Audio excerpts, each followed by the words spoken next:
Let's take a look at this example. This time our function has the square root.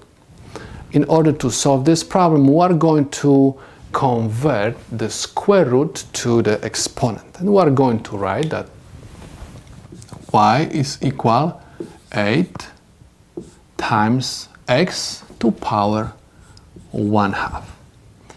Next, we can use the formula for the derivative of a constant times a power of x.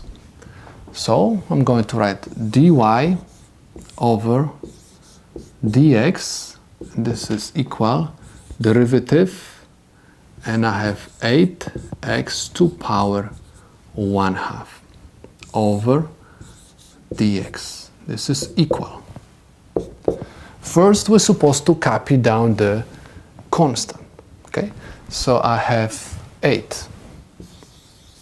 Next, we're supposed to copy down the exponent, 1/2.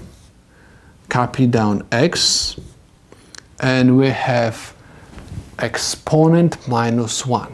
Okay, so I have 1/2. Because this is fraction, I'm supposed to subtract from fraction. Okay, in order to subtract fractions, you're supposed to have common denominator. Common denominator must be 2.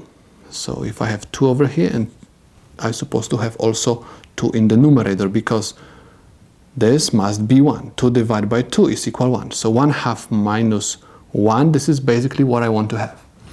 So this is equal 8 divided by 2 is 4x, and I have 1 minus 2 is -1, so I have -1 over 2.